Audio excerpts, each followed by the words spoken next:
Welcome to Duniyadari with Pune stories. It's all about performance. आज आपल्यासोबत आहेत डॉक्टर अमित कामटे. डॉक्टरांकडून जाणून घेऊयात आजचा विषय. नमस्ते, माझं नाव डॉक्टर अमित कामते. मी IVF एक्सपर्ट आहे आणि सेक्शुअल मेडिसिन कन्सल्टंट आहे. गेली 12 वर्ष मी पुण्यामध्ये प्रॅक्टिस करतो आहे. थँक्यू मंगेश आणि दुनियादारी टीम मला इन्व्हाइट केल्याबद्दल. Pleasure doctor. सो मला तुम्हाला विचारायला आवडेल मेल परफॉर्मन्स इश्यूजबद्दल. तर सगळ्यात कॉमनली आपल्याकडे असं दिसून येतं की मेल परफॉर्मन्स जो आहे तो बऱ्याच वेळा अंडर रेटेड असतो किंवा ओव्हर रेटेड असतो. तर त्याच्यामध्ये डिफरन्स करणं खूप गरजेचं राहतं.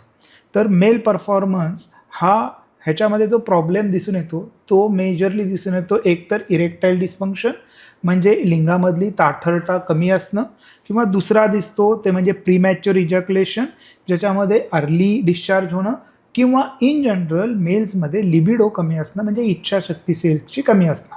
हे 3 गोष्टी आहेत. आज आपण ज्या गोष्टीबद्दल डिस्कस करतोय ते आहे इरेक्टाईल डिस्फंक्शन. करेक्ट. तर बेसिकली इरेक्टाईल डिस्फंक्शन जे आहे हे खूप कॉमन आहे. प्रत्येक 4 पुरुषांमागे एका पुरुषाला इरेक्टाईल डिस्फंक्शनचा प्रॉब्लेम असतो. At any given point of time कुठलाही पुरुष त्याच्या पूर्ण लाईफ टाईममध्ये एकदा ना एकदा इरेक्टाईल डिस्फंक्शनच्या प्रॉब्लेममध्ये अडकतोच. पण ह्याच्यामध्ये लाजण्यासारखं किंवा शरमण्यासारखं काहीच नाही आहे. का? कारण की हा एक कॉमन प्रॉब्लेम आहे. दुसरी गोष्ट, हा कोणी आजार नाही आहे ज्याच्यामुळे तुम्ही स्वतःला डिप्रेशनमध्ये किंवा स्वतःला कमी लेखणं ह्या गोष्टी होतील. ॲक्च्युली हा जो विषय आहे हे सिम्पटम आहे किंवा साईन आहे की तुमच्या बॉडीमध्ये काहीतरी गोष्टी चालू आहेत ज्यामुळं त्याचे परिणाम होऊन तुम्हाला इरेक्शनचा इश्यू येतो आहे. तर अशा केसेसमध्ये तुम्हाला प्रॉपर ट्रीटमेंट, इन्व्हेस्टिगेशन या गोष्टी करणंही तेवढंच गरजेचं पडतं. सो बॉडीमध्ये असं काय होतं जेणेकरून इरेक्शनला इश्यूज येतात? तर बेसिकली काय होतं, आपण समजून घ्या नॉर्मल इरेक्शन आधी कसं होतं ते. तर काय होतं, ज्यावेळेस एक पुरुष किंवा ज्यावेळेस तो फोरप्ले करतो किंवा त्याला एक थॉट प्रोसेस येते अबाउट सेक्स करायचा आहे किंवा काय, त्यावेळेस त्याच्या बॉडीमध्ये टेस्टेस्ट्रॉन हार्मोन वाढायला लागतं. त्याच्याबरोबर डोपामिन आणि बाकीच्या हार्मोन्समध्ये पण चेंजेस व्हायला लागतात. आणि ह्या सगळ्या हार्मोनल चेंजेसमुळे ब्रेनमधनं सिग्नल किंवा लोकली पेल्विकमधनं सिग्नल पेनिसला जातो. जो पेनिस जे असतं म्हणजे लिंग, त्याच्यामध्ये ब्लड व्हेसल्सचं बंच आहे ॲक्च्युली. त्या ठिकाणी बोन किंवा मसल असे स्ट्रॉंग नसतात, ते स्मूथ मसल असतात जे की डायलेट होतात कारण की त्याच्यामध्ये ब्लड जातं. आणि ते ब्लड गेल्यानंतर ते ब्लड तिथंच राहतं आणि त्यामुळं इरेक्शन येतं. आणि त्याच्यामध्ये आपल्याला असं दिसून येतं की त्याच्यामध्ये पेनिसची साईज वाढलेली आहे किंवा थिकनेस वाढलेला आहे, ह्या गोष्टी होतात. आणि ज्यावेळेस तुम्ही सेक्स करता किंवा मॅस्टरबेट करता किंवा पेनिसला स्टिम्युलेट करता त्यावेळेस ऑर्गॅझम होतं. जे पेनिसला टीप असतं त्या ठिकाणाच्या नर्व्ज असतात त्याच्यामुळं होतं. मग एकदा ऑर्गॅझम झालं म्हणजे वीर्यस्खलन झालं की परत बॉडीला सिग्नल मिळतो की काम झालेलं आहे. मग ब्लड परत बॉडीत जातं आणि पेनिस शांत होऊन जातं. तर बेसिकली ही एक नॅचरल नॉर्मल प्रोसेस आहे जी प्रत्येक पुरुषाला होते.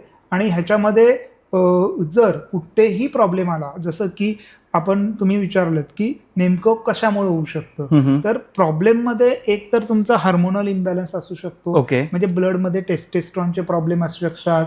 त्याच्यानंतर प्रोलॅक्टिन नावाचं एक हार्मोन असतं त्याचा प्रॉब्लेम असू शकतो, किंवा थायरॉइडचा प्रॉब्लेम असू शकतो. काही वेळेस तुमचे FSH, LH नावाचे ब्रेनमधले हार्मोन असतात त्यामुळे हे प्रॉब्लेम येऊ शकतात. दुसरी गोष्ट अशी दिसून येते की तुमच्या मानसिकतेवर पण अवलंबून असतं. कधी कधी तुम्ही स्ट्रेसमध्ये असाल, तुम्हाला एन्झायटी असेल, परफॉर्मन्स एन्झायटी आहे, किंवा तुम्ही घाबरला असाल, डिप्रेशनमध्ये असाल, तर अशा वेळेस तुम्हाला नॅचरली अर्ज नाही येणार. बिकॉज सगळ्यात महत्त्वाचं निसर्गाचा एक नियम असतो की माणसाला असं वाटतं की ज्यावेळेस तो स्ट्रेस्ड आउट, एन्झायटी किंवा कुठला प्रॉब्लेम असेल तर ब्रेन प्लेजरसाठी थिंक करत नाही, ब्रेन थिंक करतो की मला सर्व्हाइव्ह करायचं आहे. त्यामुळं अशा केसमध्ये इरेक्शनचे प्रॉब्लेम खूप कॉमन येतात. तिसरी गोष्ट जी येते ती म्हणजे ॲक्च्युली पेनिसमधल्या ब्लड व्हेसलमध्ये इश्यू. तर कधी कधी पेनिसमधले ब्लड व्हेसल असतात त्याच्यामध्ये लिकेज असतो, व्हेनस लिकेज किंवा आर्टेरियल लिकेज, किंवा त्या ब्लड व्हेसलच over a period of time एजिंगमुळे म्हणा किंवा लाईफस्टाईलमुळे त्यातल्या आतला जो ल्युमेन असतो तो बारीक होऊन जातो. त्यामुळे amount of blood flowing to the penis कमी होऊन जातं आणि म्हणून पण इरेक्शनचे प्रॉब्लेम येतात. आणि चौथी एक महत्त्वाची गोष्ट म्हणजे न्यूरॉनल प्रॉब्लेम, ज्यामध्ये कधी कधी डायबेटीज, BP या गोष्टींमुळे किंवा नर्व्स जे आपले स्पायनल नर्व्स असतात त्याच्या कॉम्प्रेशनमुळे किंवा डॅमेज झाल्यामुळे पण त्या पेनिसमधली नर्वची सेन्सिटिव्हिटीवर परिणाम होऊन इरेक्शनचे प्रॉब्लेम येऊ शकतात. हे कॉमनली दिसून येतं आम्हाला. ओके, सो आता जर इरेक्शनचे इश्यूज असतील तर त्यासाठी फर्स्ट स्टेप म्हणून काय केलं पाहिजे? सो बेसिकली सगळ्यात महत्त्वाची गोष्ट, इरेक्टाईल डिस्फंक्शन हा पूर्ण डायग्नोज करण्यासाठी तुम्हाला इरेक्शनचे प्रॉब्लेम हे लॉंग टर्म असणं गरजेचं आहे. फॉर एक्झाम्पल, तुम्ही जर सेक्शुअली ॲक्टिव्ह आहात आणि एखाद्या वेळेस तुम्हाला इरेक्शनचा इश्यू आला असेल तर तुम्ही लगेचच इरेक्टाईल डिस्फंक्शनमध्ये आहात असं होत नाही. मग ॲटलिस्ट हे सिम्पटम एक 3 ते 6 महिने कंटिन्यू असणं तुम्हाला गरजेचं आहे. ठीक आहे. दुसरी महत्त्वाची गोष्ट की त्याच्यामध्ये इरेक्शनमध्ये पण टाईप्स असतात इरेक्टाईल डिस्फंक्शनचे, तर तुम्ही कुठल्या टाईपमध्ये बसतात ते पण कळणं गरजेचं आहे. म्हणजे फॉर एक्झाम्पल विचारायचं तर काही लोकांना काही केल्या इरेक्शन येत नाही, काही लोकांना सुरुवातीला इरेक्शन येतं पण परफॉर्मन्स करत असताना इरेक्शन मध्ये मध्ये लूज होतं, किंवा काही लोकांना परफॉर्मन्सच्या अगोदरच इरेक्शन निघून जातं. तर असे बरेच व्हरायटीजमध्ये इरेक्टाईल डिस्फंक्शन असतात. सो डॉक्टर, अलीकडे आपण बघतो की खूप लोक पॉर्न पाहतात किंवा बाथरूममध्ये जाऊन सबमिट करतात. सो ही काही कारणं आहेत का की ज्याच्यामुळे पुढे जाऊन हे इश्यूज येऊ शकतात? तर हे सगळ्यात महत्त्वाचं कळण्याची गरज आहे की पॉर्न बघणं किंवा मॅस्टरबेट करणं हे त्यामध्ये डिफरन्स करणं गरजेचं आहे. तुम्ही खरंच पॉर्न ॲडिक्ट आहात का मॅस्टरबेशन ॲडिक्ट आहात तर त्याचा इम्पॅक्ट इरेक्शनवर पडतो. जर तुम्ही वन्स अ मून म्हणजे कधीतरी पॉर्न बघत आहात किंवा तुम्ही आठवड्यातनं 1-2 वेळा मॅस्टरबेशन करत असाल तर त्याचा इम्पॅक्ट इरेक्शनवर पडत नाही. लगभग असं दिसून येतं की आपल्या जगामध्ये 70 ते 80% स्त्रिया ह्या मॅस्टरबेट करतात आणि जवळजवळ 80 ते 90% पुरुष मॅस्टरबेट करतात.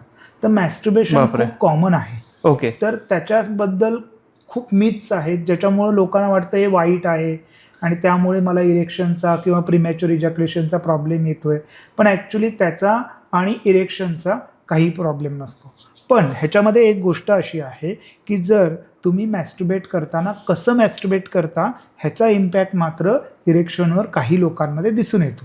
फॉर एक्झाम्पल, तुम्ही जर हाताने मॅस्टरबेट करत असाल तर त्याचा एवढा लाँग टर्म किंवा त्याचा इम्पॅक्ट इरेक्शनवर नाही पडत. पण तुम्ही जर प्रोन पोझिशनमध्ये म्हणजे झोपून बेडला रब करत असाल जर तुम्हाला आणि असं मॅस्टरबेट करत असाल तर त्यामुळे बॉडीची sensitivity for the masturbation has a different. त्यामुळं काय होतं की इरेक्शनला यायला बऱ्याच लोकांना प्रॉब्लेम येतो. तर तुम्ही मॅस्टरबेट करू शकता पण तुम्हाला माहिती असणं गरजेचं आहे की किती लिमिटमध्ये करायला हवं, दुसरी गोष्ट कुठल्या पोझिशनमध्ये आणि कसं करायला हवं, तर त्याचा इम्पॅक्ट तुमच्या इरेक्शनवर नाही पडणार. सो मॅस्टरबेशन करणं हे गरजेचं आहे का? सो बेसिकली गरजेचं आहे का असं विचारशील तर नाही.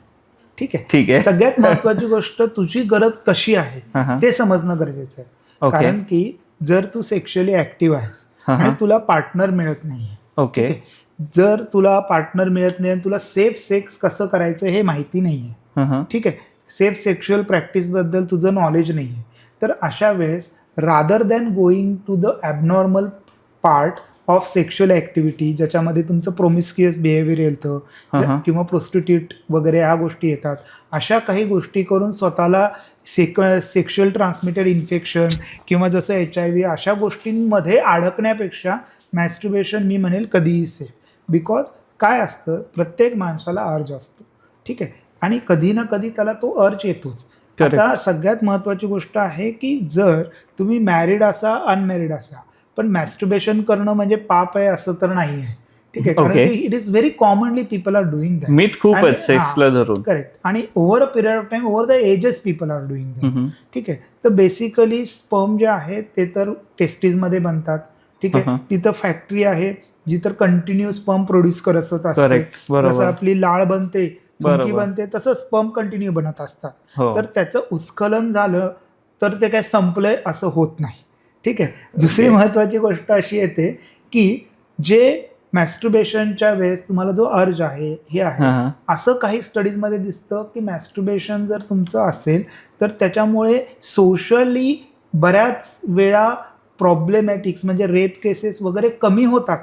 कारण की समजा एखादा व्यक्ती मॅस्टुर्बेट करतच नसेल आणि तो त्याचा सेक्शुअल अर्ज दाबून ठेवतोय आणि अशा वेळेस जर तो अर्ज एका वेळेस सडनली वर आला तर त्याच्या डोक्यामध्ये जो सेक्सचा अर्ज येईल, त्यामुळे तो प्रवृत्त होतो काहीतरी अशी गोष्ट करायला जी नॉर्मली केली करत नाही करण्याची इच्छा नसते. He might feel guilty after doing that, असं होऊ शकतं. पण जर तो मॅस्टुर्बेट करतोय आणि त्याला माहिती आहे I can release my sexual urge with that process without harming himself किंवा दुसरं, so I think it is a best practice. दुसरी गोष्ट, बऱ्याच वेळा काही लोकांना स्वतःचा स्ट्रेस रिलीव्ह करण्यासाठी पण मॅस्टुर्बेशन करतात. म्हणजे अँझायटी झाली आहे, काय झालंय, तर अशा वेळेस मॅस्टुर्बेशन करतात. आणि प्रूव्हन आहे स्टडीजमध्ये की तुम्ही जर मॅस्टुर्बेशन केलं तर तुम्हाला काही लोकांना झोप चांगली लागते, काही लोकांची अँझायटी स्ट्रेस कमी होतो, असे पण गोष्टी आहेत. तर सगळ्यात महत्त्वाची गोष्ट, जरी विष असलं तरी विष हे औषध पण उपयोग होतं आणि मारायला पण उपयोग होतं.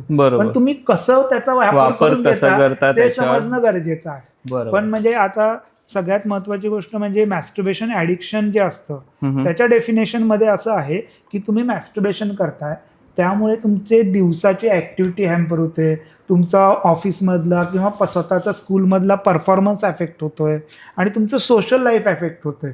ह्या सगळ्या गोष्टी जर मॅस्टुर्बेशनमुळे होत असतील तर ह्याला मॅस्टुर्बेशन ॲडिक्शन म्हणतात.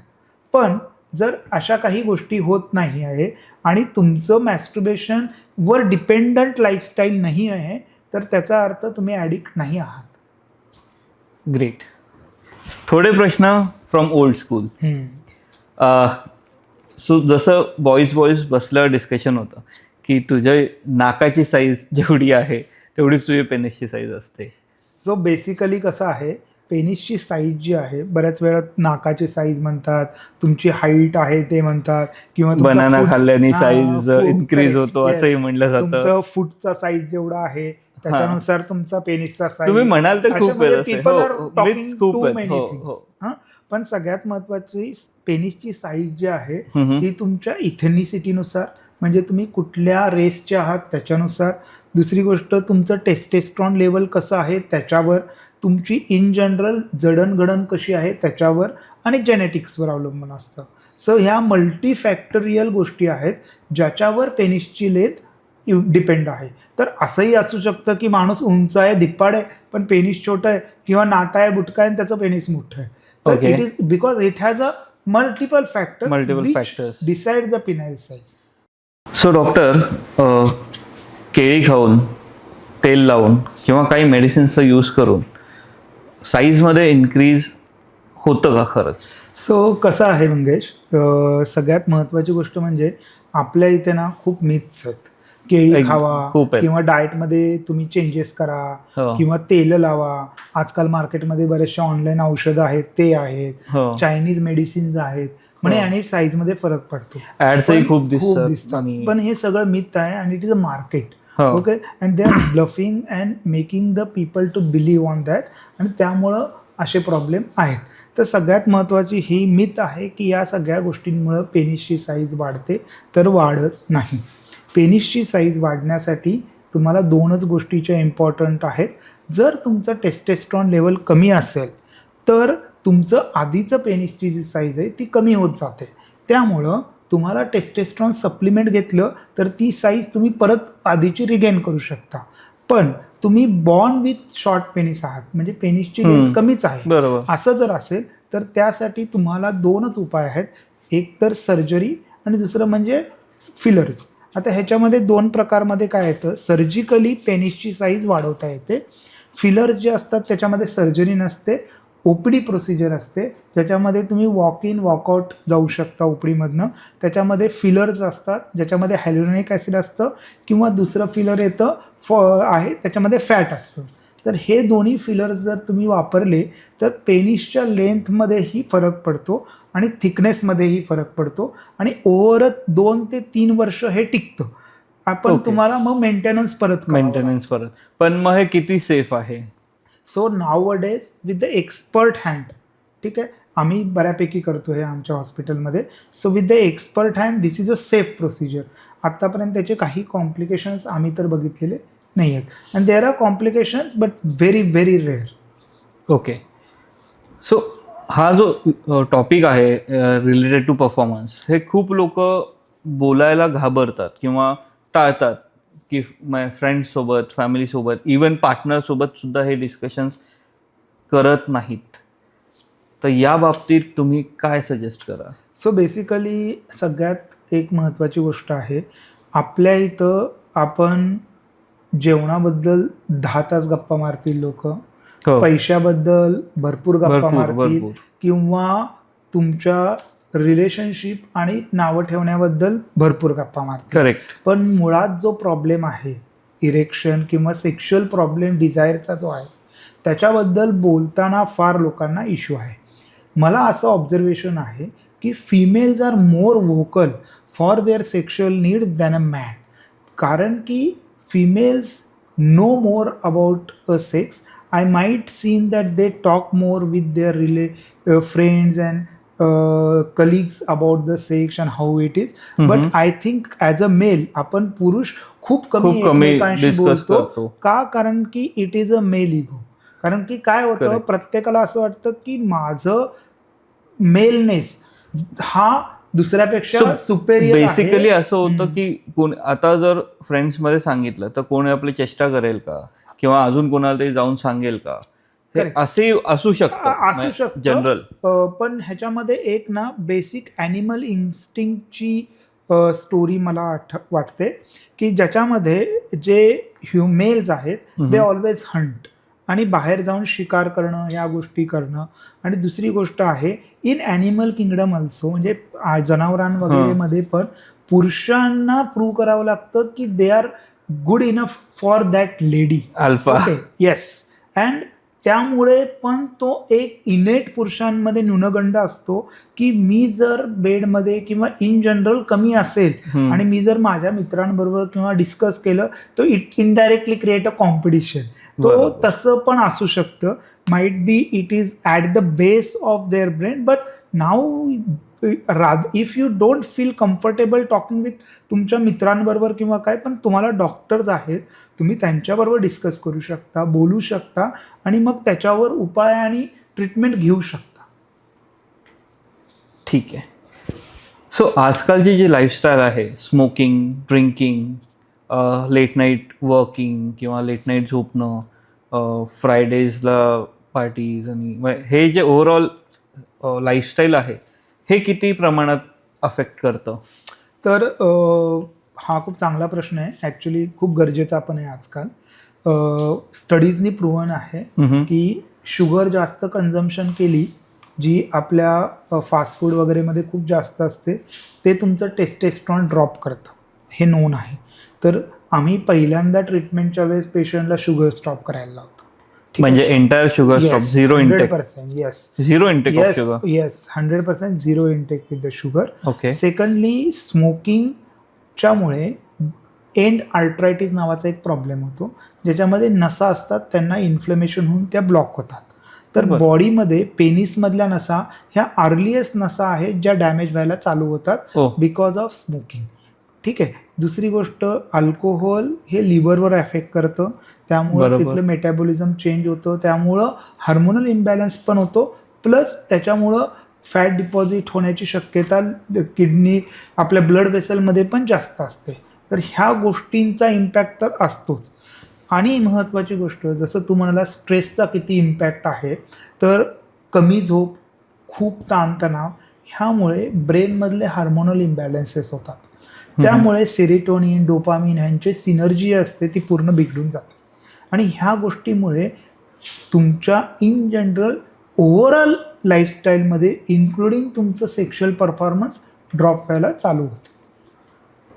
सो आता जर एखादा माणूस स्मोक करतोय किंवा ड्रिंक्स करतोय आणि जर त्याला ते कमी करणं किंवा बंद करणं हे शक्य नसेल, तर त्या केसमध्ये तुम्ही काय सजेस्ट करा? सो बेसिकली सगळ्यात महत्त्वाची गोष्ट, लाईफस्टाईल मॉडिफिकेशनला पर्याय नाही आहे. ठीक आहे, बरोबर. तुम्ही कमी करू शकता, बंद नाही करू करता शकत. येत आहे तर तुम्ही कमी करा over a period of time. दुसरी गोष्ट महत्त्वाची म्हणजे काही थेरपीज आहेत ज्या तुम्हाला इरेक्शनमध्ये मदत करू शकतात. जशा की सो जसं की आहे, पहिली आहे त्याच्यामध्ये electromagnetic wave stimulation of penis जी असते, त्याच्यामध्ये पेनिसला पर्टिक्युलर पॉईंटमध्ये पर्टिक्युलरली फ्रिक्वेन्सी दिली जाते. त्यामुळे पेनिसमधलं जे इन्फ्लमेशन आहे ते कमी होतं. दुसरी गोष्ट, जे ब्लॉक्स असतात ते ओपन अप होतात आणि त्या पेनिसमधलं स्टेम सेल स्टिम्युलेट करून नवीन ब्लड वेसल फॉर्मेशन चालू होऊन जातं. So Okay. Indirectly it is a regenerative procedure.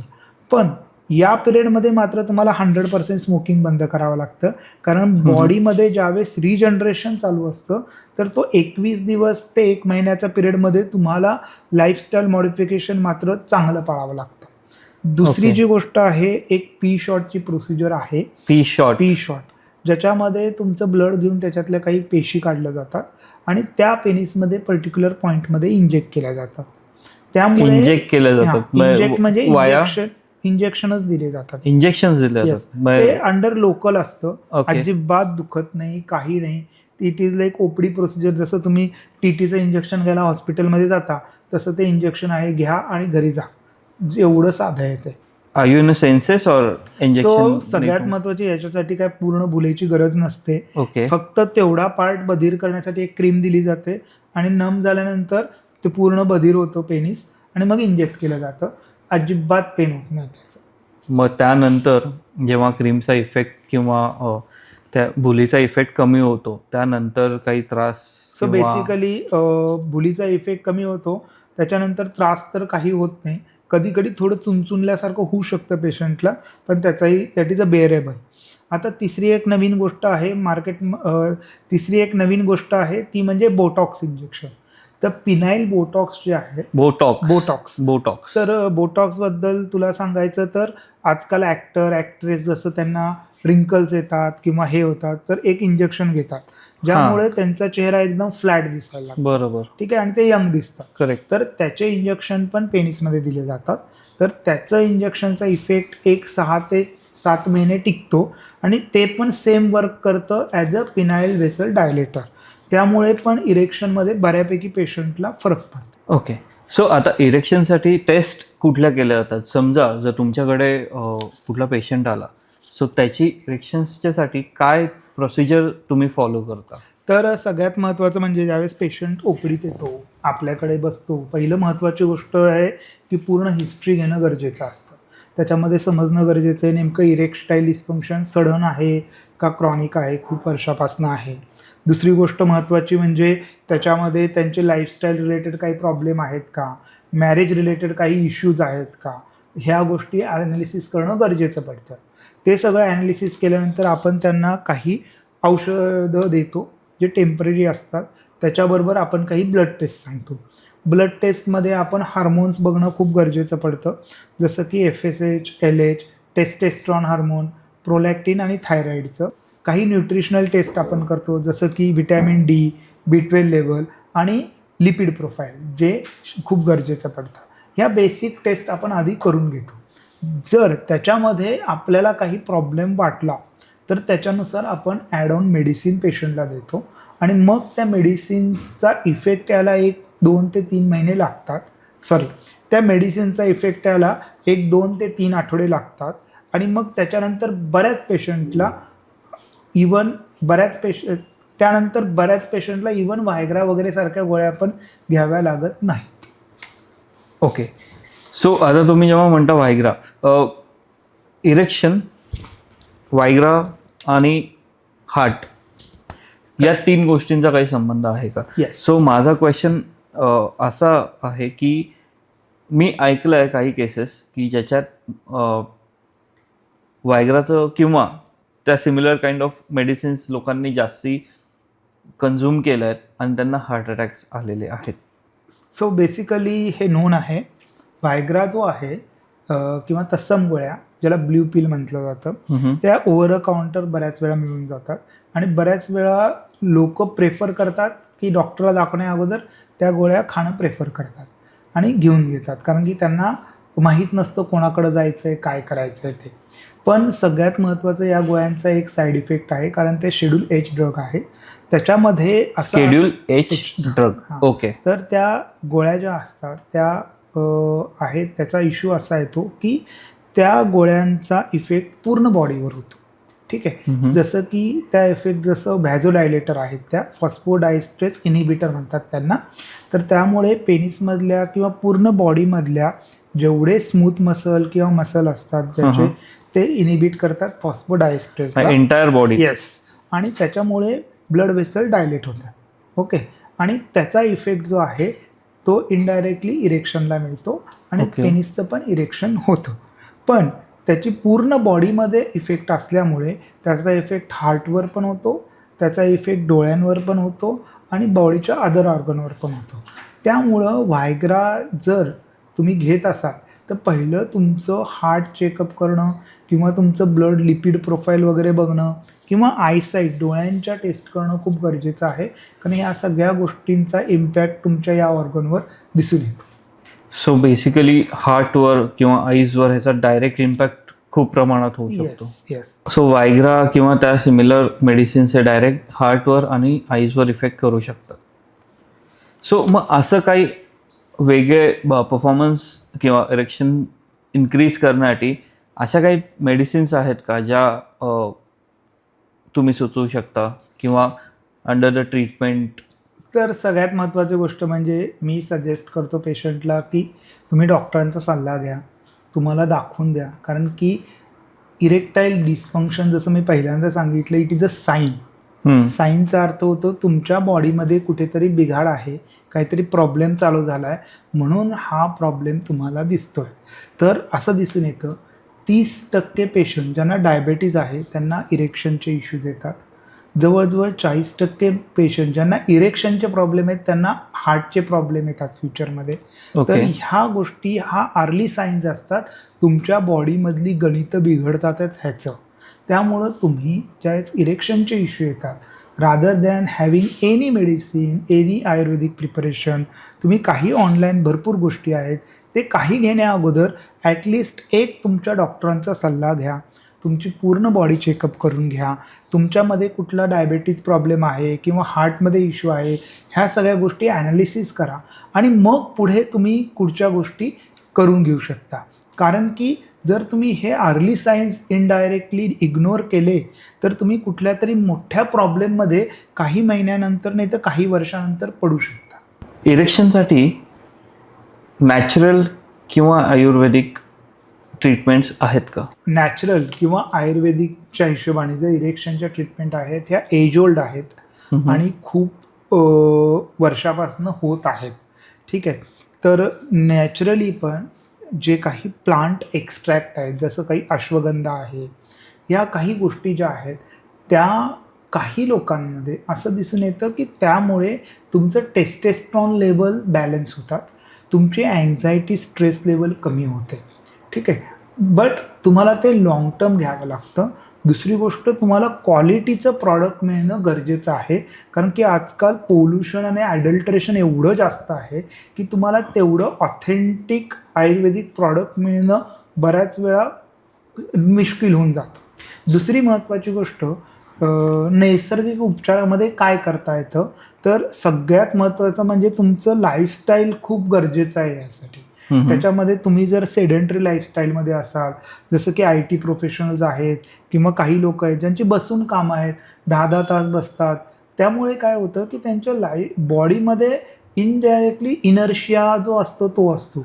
तर त्यामुळे त्यांचे in general hormones are always in unbalance state because of stress and continuous work. तर कमीत कमी एक 4 ते 5 तास वॉकिंग गरजेचं आहे.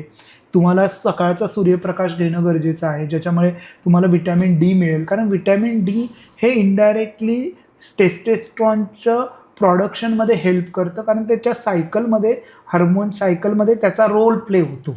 दुसरी महत्त्वाची गोष्ट आहे की सकाळचं वॉकिंग आणि व्यायाम जसा महत्त्वाचा आहे तसं सूर्यनमस्कार जो आपला एज ओल्ड व्यायाम आहे, आपल्याला जुनी लहानपणापासून सांगितलेलं बरोबर. जातं की तुम्ही सूर्यनमस्कार करा. त्याच्यानंतर योगा करा. ह्याचेही खूप चांगले लॉंग टर्म इम्पॅक्ट लोकांमध्ये दिसून आलेले आहेत. तर मी माझ्या पेशंटला सांगतो सिम्पल सूर्यनमस्कार चालू करा, ॲटलिस्ट 10 चालू करा, हळूहळू 25-30 पर्यंत या. कारण इनडायरेक्टली तो पूर्ण शरीराचा व्यायाम करून घेतोच, प्लस तुम्ही सूर्याला एक्सपोज होता, त्यामुळं इनडायरेक्टली तुमच्या बॉडीमध्ये व्हिटॅमिन डी तुम्हाला ऑटोमॅटिक मदत मिळतं. होते. बरोबर. डाएट, वर्कआउट आणि लाईफस्टाईलमध्ये काही बदल केले तर हे किती इरेक्शनसाठी आपल्याला युजफुल होऊ शकतं? आयुष्यभर तुम्ही गोळ्या खाणार आहात का, किंवा आयुष्यभर तुम्ही प्रोसिजर करत राहणार आहात का? नाही, प्रॅक्टिकली ते महत्वाचा प्रश्न आहे. शक्य ठीक नाही. आहे. तर सगळ्यात महत्वाची गोष्ट आहे की ॲज अ ॲनिमल, ठीक आहे, human and animal has a basic need is too important thing. मी नेहमी सांगतो, एक तर फूड म्हणजे तुम्ही खाल्लं तर तुम्ही जगू शकता. दुसरे म्हणजे रिप्रोडक्शन, म्हणजे तुम्ही तुमची संतती पैदा करण्यासाठीच या पृथ्वीवर आलेला आहात असं जनावरांना माहिती असतं. त्यामुळं प्रत्येक जनावर सेक्स जे करतं ते फक्त संतती पैदा करण्यासाठी करतं. पण माणसांमध्ये हा सेक्स हा प्लेजरसाठी केला जातो, फक्त बाळ जन्माला घालण्यासाठी नाही. तर सगळ्यात महत्त्वाची गोष्ट आहे, तुम्ही जर लाईफस्टाईल चेंजेस केले, जसं योगा मी सांगितलं, तसं वॉकिंग, त्याच्यानंतर स्मोकिंग, अल्कोहोल बंद केलं आणि तुमचं कॅलरी इंटेक मेंटेन ठेवला, वजन जर तुमचं विदिन BMI आलं आणि तुमचं शुगर इंटेक जर खूप कमी झालं, ह्या सगळ्या गोष्टीचा ओव्हरऑल इम्पॅक्ट लॉंग टर्म तर मिळतोच तुम्हाला. कारण की एजिंग जे आहे ते इरिव्हर्सिबल आहे. आज मी 40चा आहे, उद्या 41 होणार आहे. I can't revert that. पण मी जर लाईफस्टाईल मेंटेन ठेवली तर ॲटलिस्ट मी ते बाकीच्या गोष्टी ज्या प्रॉब्लेमॅटिक आहेत त्या मी डिले करू शकतो किंवा थांबवू शकतो किंवा ॲटलिस्ट होणारं प्रमाण कमी करू शकतो. येस, 100%. इरेक्शनमुळे जर रिलेशनशिप्सवर इश्यूज येत असतील आणि त्याचं जर मेंटली इफेक्ट काही होत असेल तर त्याला काउन्सिलिंग वगैरे काही करून त्याच्यावर आपण सोल्युशन काढू शकतो का? हो, म्हणजे आता सगळ्यात हा खूप महत्त्वाचा मुद्दा आहे आणि आजकाल हा खूप कॉमनली दिसतो. Infidelity rate after 35 is around 32% आहे इन मेट्रो सिटीज. म्हणजे प्रॉब्लेम असा आहे की बऱ्याच वेळा एवढं पती पत्नी एवढे पर्सनल वर्कमध्ये बिझी होऊन जातात की त्यांना विसरून जातात व्हाय दे आर टुगेदर. ठीक आहे. दुसरी महत्त्वाची गोष्ट त्यांचं असं आहे की they are living in a room but they are living indirectly in a hostel, not in a home. So there is a difference in a society आता होत चाललंय, ज्यामुळे लोकांमध्ये खूप इनडायरेक्टली प्रॉब्लेम चालू आहे. जसं आपण आजकाल एक टर्म ऐकतो सायलेंट डिवोर्स नावाची, ज्याच्यामुळे लोकांचे इंटिमेट हेल्थ वगैरे शून्य आहेत आणि ते फक्त एका घरात राहतात. तर विषय असा आहे की या सगळ्या गोष्टी मागे एक मेजर कारण दिसून येतं की तुमचं इंटिमेट हेल्थच कमी आहे, म्हणजे सेक्शुअल हेल्थच तुमची नाही आहे. त्यामुळं बॉन्डिंग नाही आहे. कारण की तुझी बायको किंवा तुझा नवरा हा तुझा भाऊ किंवा तुझा मित्र नाही आहे जो तुझ्या घरात राहतोय, तर तो तुझा पार्टनर आहे आणि तो सेक्स पार्टनर आहे. आणि तुम्ही मॅरिटल संस्थेमध्ये एक तुम्हाला ऑफिशियली राईट आहे टू हॅव अ सेक्स, त्यामुळे तुम्ही एकत्र आहात. ठीक आहे. पोरं झाली किंवा तुमचं बाकीच्या गोष्टी होतात आहेत म्हणून सेक्शुअल लाईफ झिरो होते असं नाही. प्रोव्हायडेड तुम्ही असेक्शुअल आहात, बाबा तुम्ही लग्नच असं करताय की तुम्हाला सेक्स शून्य आहे, तर तुम्ही सेक्स नाही केलं तरी चालेल. पण जर एका पार्टनरचा अर्ज आहे to have a sex, then at whatever age they might be 70-80 you have to do the sex. हो. ह्या सगळ्या गोष्टींमुळे काउन्सिलिंग हा खूप मेजर रोल प्ले करतो इन अ रिलेशनशिप. कारण तुम्ही काउन्सिलिंगनी रिलेशन वाचू शकता, तुम्ही काउन्सिलिंगनी सेक्शुअल ॲक्टिव्हिटी आणि बाकीच्या गोष्टी परत अचीव करू शकता. तर काउन्सिलिंग हा इन जनरल सेक्शुअल ट्रीटमेंटचा हा अविभाज्य भाग आहे. सो जेव्हा आपण म्हणतो काउन्सिलिंगसाठी ॲज अ कपल म्हणून त्यांनी काउन्सिलिंगला यावं का माणूस एकटा सुद्धा येऊन त्याचे पर्सनल सेक्शुअल इश्यूज तुम्हाला काउन्सिलिंगमध्ये शेअर करून मग त्याच्यावर योग्य तो तोडगा म्हणू शकतो आपण काढून पुढे जाऊ शकतो? सगळ्यात महत्त्वाची गोष्ट आहे, तुम्ही सेक्स एकटा करत नाही. ठीक आहे, बरोबर आहे. ओके. तर सगळ्यात महत्त्वाचं आहे, तुम्ही सेक्स एकटं करत नाही. त्यामुळं काउन्सिलिंग हे कपलचं होतं. इंडिपेंडंट हजबंड किंवा इंडिपेंडंट वाईफचं काउन्सिलिंग करून काही फायदा होत नाही. पण जर तुमचे वाईफ यायला तयार नसेल किंवा तुम्हाला वाटतंय की आधी मी जाऊन एकटा बोलून बघतो, तर अशा वेळेस वाईफ किंवा हजबंड आधी जाऊन एकदा काउन्सिलरशी प्रॉब्लेम डिस्कस करू शकतात. कारण कसं असतं, तुला जे वाटतंय ते तुझ्या पार्टनरला वाटतंय असं नाही ना, कारण प्रत्येक माणूस वेगळा आहे. त्याचे way of looking in to that problem is different. त्यामुळं काउन्सिलर इज नॉट बायस. ठीक आहे, तर तो अनबायस असणं गरजेचं असतं. त्यामुळं जर काउन्सिलर अनबायस असेल तुमच्या दोघांच्या प्रॉब्लेमबद्दल, तर तो तुम्हाला त्याच्यावर सोल्युशन देऊ शकतो. त्यामुळं काउन्सिलिंगच्या वेळेस सुरुवातीला जरी तुम्ही एकटे गेलात तरी पण नंतर तुम्हाला पार्टनरला एकत्र घेऊन जाणं गरजेचं आहे. कारण तुम्हाला तुमचं रिलेशन महत्त्वाचं आहे का तुमचं इगो किंवा तुमचे इंटरनल कॉन्फ्लिक्ट्स महत्त्वाचे आहे, हे त्यांनी डिसाईड करणं गरजेचं आहे. इरेक्शन इश्यूज किंवा लो परफॉर्मन्समध्ये जेव्हा पार्टनरला कळतं की आपला हजबंड किंवा आपली वाईफ हे थोडंसं लो परफॉर्मन्स साईडला जातो, तेव्हा सेकंड पार्टनरनी in the sense of opposite पार्टनरनी कसं सपोर्ट केलं पाहिजे? सगळ्यात महत्त्वाची गोष्ट आहे की मॅरेज जे आहे it is a long commitment process. आणि हे दोघांचं आहे. हे दोघांचं आहे. ठीक आहे, तर तुम्ही आजारी आहात, सर्दी खोकला ताप झालेला आहे, तर तुम्ही हजबंड वाईफ बरोबर एकत्र नाही नाही जात ना. समज तुझ्या वाईफचा ॲक्सिडेंट झाला आहे, तिचा फ्रॅक्चर आहे किंवा तुमच्या एखाद्या पार्टनर आहे ज्याला कुठला तरी असा आजार आहे ज्याच्यामध्ये कव्हरेबल नाही आहे, तर तुम्ही पार्टनरला सोडून जाता का? नाही. ठीक आहे, हा असाच प्रॉब्लेम आहे ज्याच्यामध्ये सेक्शुअल प्रॉब्लेम जो आहे, म्हणजे every human has a right to do a sex. Okay, everybody should do a sex. पण जर त्याच्यामध्ये एखाद दुसऱ्या पार्टनरला प्रॉब्लेम आहे तर त्यासाठी ट्रीटमेंट्स अवेलेबल आहेत. म्हणजे अक्षरशः पिनाईल इम्प्लांटपर्यंत तुम्ही करू शकता जर तुम्हाला इरेक्शन कशा गोळ्या औषधांनी येतच नाही येतं. तर ह्या गोष्टी सगळ्या करता येतात. तर त्यासाठी पार्टनरचं commitment to the male partner हे तेवढंच गरजेचं आहे. आणि हे दोघांची एकत्र जर्नी आहे. तर त्या दोघांनी एकमेकांना समजून घेणं गरजेचं आहे. दुसरी गोष्ट, त्यांच्या नातेसंबंधामध्ये विश्वास असणं तेवढं गरजेचं आहे, प्रेम असणं गरजेचं आहे, आणि मग सेक्स येतो. ठीक आहे, कारण की विश्वास, प्रेम आणि नातेसंबंधामध्ये एकमेकांबद्दल असलेला रिस्पेक्ट ह्या गोष्टी नसतील तर sex is like you are doing in a 2-3 minutes job and there is something is done. तर it is not going to hold that relation a long term, because you can have a sex with an number of person for that 2-3 minutes. But सगळ्यात महत्त्वाचं तुमचं एकमेकांचं relationship जे आहे, जे नातेसंबंध आहेत त्याची दृढता, त्याचं किती टाईट आहे ते एकमेकांबद्दल, ते पाहण्यासाठी तुम्हाला एकमेकांबरोबर उभं राहणं गरजेचंच आहे. आणि याही उपर होत नसेल then it is always better to move on. I can always say that की बाबा तुम्ही सगळ्या गोष्टी करतात आहेत आणि तुमचं होतच नाही आहे आणि त्याच्यामध्ये इंटरपर्सनल पण इश्यूज आहेत, स्वभावधर किंवा बाकीच्या गोष्टी पण, तर तुम्ही नक्कीच पुढे सरकू शकता आणि ह्या नात्यामधनं बाहेर पडू शकता. पण एक चान्स देणं त्या नात्याला हे तेवढंच गरजेचं आहे, हे मात्र 100%. मेल किंवा फिमेल त्या रिलेशनशिपमधून बाहेर पडू शकला नाही तर त्याचे काय परिणाम होतात?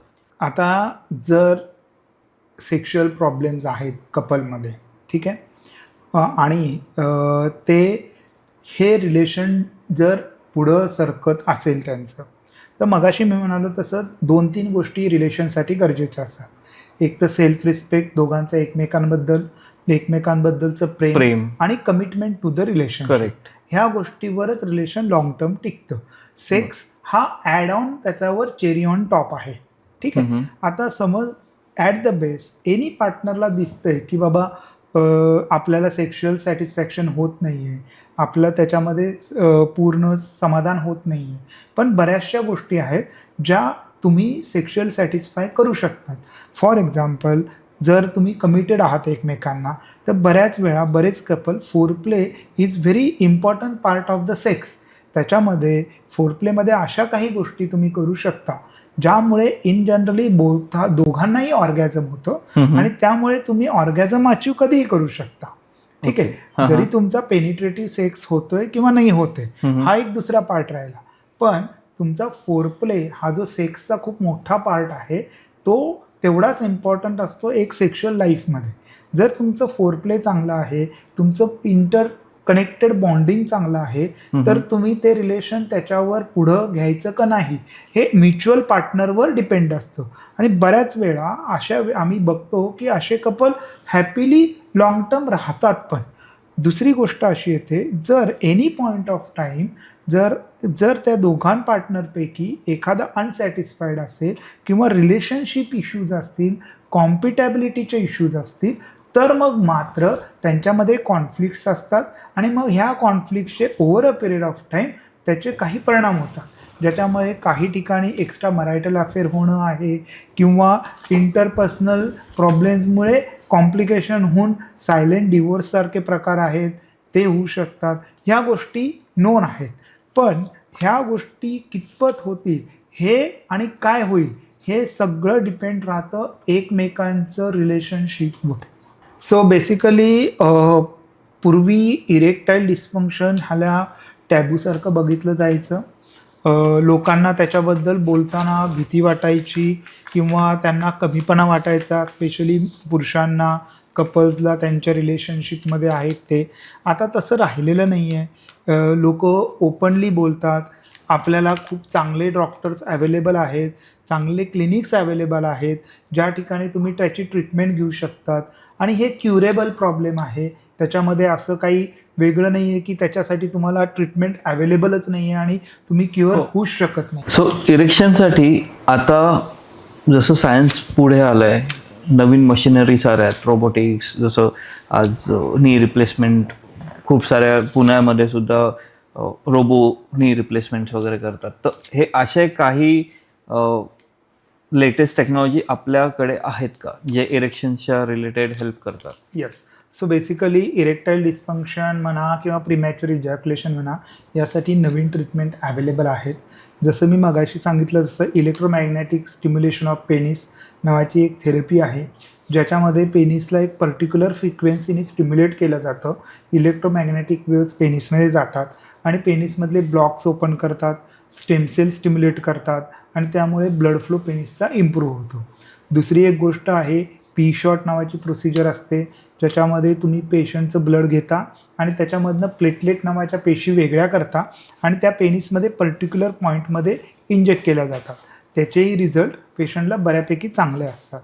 तिसरी एक गोष्ट येते ती म्हणजे पिनाईल बोटॉक्स थेरपी, ज्याच्यामध्ये खूप छान रिझल्ट आहे. स्टडीजमध्ये असं दिसून येतं की 100 लोकांपैकी जवळजवळ 98% लोकांना ह्याचा बेनिफिट लगेच मिळतो आणि त्याचा लाँग टर्म इफेक्ट नाही आहे, कारण की ही ट्रीटमेंटचा असर बोटॉक्सचा हा 6 ते 8 महिन्यापर्यंतच टिकतो.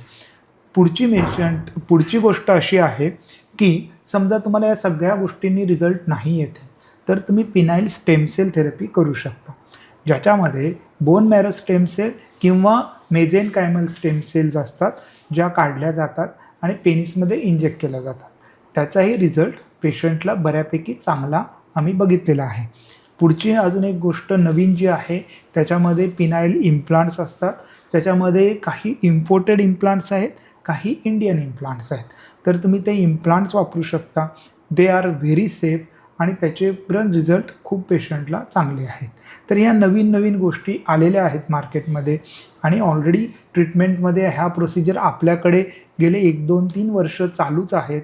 पेशंटला याचे बेनिफिट्स आहेत आणि पेशंट हॅपी पण आहेत. सो इरेक्शनचे जे इश्यूज आहेत हे जर अर्ली स्टेजमध्ये अर्ली एजमध्ये जर स्टार्ट झाले तर हे त्यांच्यासाठी तुम्ही काय सजेस्ट कराल की what is a right way? Sir सगळ्यात महत्त्वाचं, जर इरेक्शनचा इश्यू हा कुठल्याही एजला होऊ शकतो जेव्हापासून तुम्ही सेक्शुअली ॲक्टिव्ह आहात. ते पहिलं समजून घ्या, हा ॲक्च्युली इन्सिडेंटल प्रॉब्लेम आहे, म्हणजे सडनली झाला आहे, कधीतरी चुकून झाला आहे का तुम्हाला खूप दिवसापासून होत चालला आहे ते समजून घेणं गरजेचं आहे. जर इन्सिडेंटल प्रॉब्लेम असेल तर हा माईट बी स्ट्रेस, अँझायटी किंवा ओव्हरवर्कमुळे झाला असू शकतो. तर तुम्ही लाईफस्टाईल बदला, स्वतःच्या सवयी बदला, त्यामुळे ह्या गोष्टी नक्कीच इम्प्रूव्ह होतील. पण जर हे कंटिन्यू होतं आहे किंवा प्रॉब्लेम कंटिन्यूच आहे, तर अशा वेळेस तुम्हाला ट्रीटमेंटची गरज पडू शकते. प्रॉब्लेम काय आहे ते समजून घ्यावं लागेल. त्यासाठी तुम्ही डॉक्टरांचा सल्ला तेवढंच घेणं गरजेचं आहे. मेल्सनी स्वतःच्या सेक्शुअल हेल्थची काळजी कशी घेतली पाहिजे? तर सगळ्यात महत्त्वाची गोष्ट आहे, पुरुषांचं सेक्शुअल हेल्थ हे त्यांचं तर सगळ्यात महत्त्वाची गोष्ट आहे की सेक्शुअल हेल्थची काळजी घेण्यासाठी 2-3 गोष्टी गरजेचं आहे. पहिली महत्त्वाची गोष्ट म्हणजे सेक्स ऑर्गनची काळजी. म्हणजे तुमचं पेनिस आहे त्याचं क्लिनलीनेस ठेवणं गरजेचं आहे. नॉर्मल पाण्यानेच तो स्वच्छ केला पाहिजे. त्याच्यामध्ये इन्फेक्शन होऊ नये यासाठी स्किन नेहमी वारंवार तुम्हाला दररोज अंघोळ करता त्यावेळेस ती साफ ठेवणं गरजेचं असतं.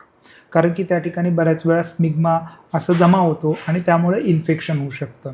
दुसरी महत्त्वाची गोष्ट, जर तुम्हाला त्या ठिकाणी इन्फेक्शन आहे किंवा सूज आहे किंवा काय आहे तर लगेच डॉक्टरांना दाखवणं गरजेचं आहे. त्याच्यावर औषध उपचार घेणं तेवढंच गरजेचं आहे, कारण ती over a period of time वाढू शकते.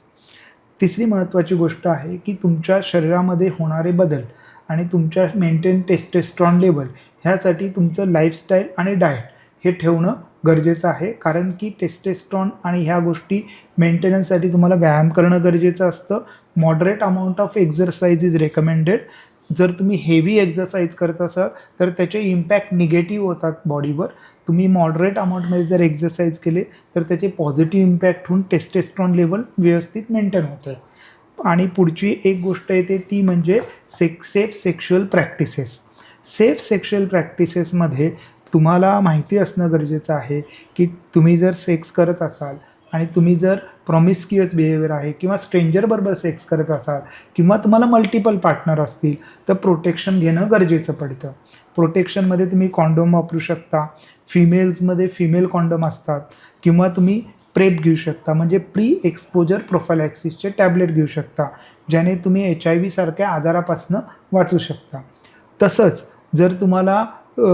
जर तुम्हाला दिसतंय की तुम्हाला मल्टिपल पार्टनर आहेत किंवा तुमचं सेक्शुअल इंटरॅक्शन मल्टिपल लोकांबरोबर आहे तर तुम्ही HPV नावाचा व्हायरस असतो त्याचं व्हॅक्सिन घेऊ शकता, कारण तो पण व्हॅक्सिन प्रिव्हेंटेबल प्रॉब्लेम आहे. तर ह्या गोष्टी जर तुम्ही व्यवस्थित केल्या तर नक्कीच तुम्ही सेक्शुअली हेल्दी राहू शकता. इरेक्शनच्या बाबतीत मेल्सनी कोणती गोष्ट समजून घेतली पाहिजे? सगळ्यात इम्पॉर्टंट, सगळ्यात महत्त्वाचं आहे की तुमचं जे इरेक्शन आहे हे इनडायरेक्टली तुमच्या बॉडीच्या हेल्थचं मिरर आहे. ठीक आहे, तुम्हाला जर अर्ली मॉर्निंग इरेक्शन चांगलं येतं आहे, सेक्स करताना इरेक्शन चांगलं आहे तर तुम्ही हेल्दी आहात. जर ह्यामध्ये कुठेही प्रॉब्लेम आहे तर तुम्हाला इंटरनली काहीतरी प्रॉब्लेम असू शकतो, जो इन जनरल सिस्टॅमिक इश्यू किंवा मेटाबॉलिक प्रॉब्लेम असू शकतो.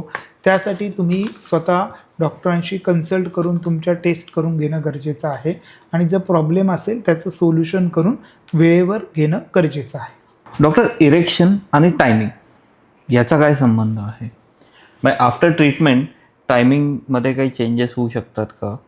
सगळ्यात महत्त्वाचं म्हणजे सेक्शुअल परफॉर्मन्स टाईम हा पूर्ण वेगळा विषय आहे. सेक्शुअल परफॉर्मन्स टाईम जर कमी असेल तर त्याला प्रीमॅच्युअर इजॅक्युलेशन असं म्हणतात, ज्याच्यामध्ये तुमचं वीर्यस्खलन विदिन अ सेकंड्स किंवा विदिन अ मिनिट होतं. ठीक आहे, जो टायमिंग असतो तो प्रत्येकाचा व्हॅरी होतो, पण ॲव्हरेजली एक टाईम जो ठरवलेला आहे तो 5 मिनटाचा आहे, ज्याच्यामध्ये 5 मिनटापर्यंत जर तुमचं सेक्शुअल मेंटेन होत असेल सो यू आर नॉर्मल. 3 मिनटापर्यंत पण काही वेळेस इट इज कन्सिडर नॉर्मल, पण त्याच्यापेक्षा कमी आहे then you are suffering with the premature ejaculation. मग त्याच्यामध्ये तुम्हाला काय प्रॉब्लेम आहे काय नाही त्यानुसार ट्रीटमेंट प्लॅन करावे लागतात. Again old school question, topic किंवा साईज हा विषय हा खूप यंग जनरेशन, म्हणजे आपण लहानपणीपासून मग तुम्ही सुद्धा ऑब्झर्व केला असेल, आपण जेव्हा स्कूलमध्ये असतो बॅक बेंचवरचे हे टॉपिक्स असतात. सो साईज हा जो विषय आहे हा बॅक बेंचवर खूप जास्ती बोलला जातो. सो युनिव्हर्सल ही साईज सेम असते की काय डिफरन्स असतो? तर हा खूप मस्त विषय आहे आणि त्याच्याबद्दल बोलायला मला खरंच आवडेल. तर मंगेश, पेनिसची साईज नाही तर त्याचा thickness is be important for a female to get a orgasm. कारण फिमेल वजायना हा 10 सेंटीमीटर लॉंग असतो आणि त्याच्या खालच्या 2 सेंटीमीटर जो असतो तो सेन्सिटिव्ह पार्ट असतो. ज्या ठिकाणी जी स्पॉट किंवा ओ स्पॉट असतो, ज्यावेळेस त्या ठिकाणी पेनिस घर्षण होतं किंवा टच होतं, that gives a female orgasm. Okay, so it is a thickness of penis, circumference of penis, which is more important than a length to get a satisfaction to the female. ठीक आहे. आता दुसरी महत्त्वाची गोष्ट, जर पिनाईल size हा 3 इंचापेक्षा कमी असेल तर त्याला स्मॉल पेनिस म्हटलं जातं. ठीक आहे. Okay. जर त्याची थिकनेस 3 इंचापेक्षा कमी असेल तर ती कमी थिकनेसचा पेनिस म्हटलं जातं.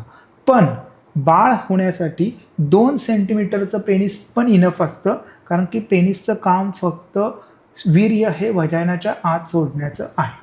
तर ह्या गोष्टी ज्या मिथ्स आहेत की तुमचं साईज हा आहे, तो आहे, मला बाळ होईल का नाही, माझा साईज हा आहे, I can satisfy to my partner or not, तर तुमचा थिकनेस हा मोर इम्पॉर्टंट आहे to satisfy a partner than a length. Size आणि थंब काय संबंध आहे? सो बऱ्याच वेळा लोक म्हणतात की थंबचा साईज, जसं मी मगाशी सांगितलं, थंबचा साईज, फूटचा साईज, ह्या सगळ्या गोष्टी मिथ्स आहे. ह्याच्यामध्ये आणि पेनिसच्या साईजचा काही संबंध नाही आहे.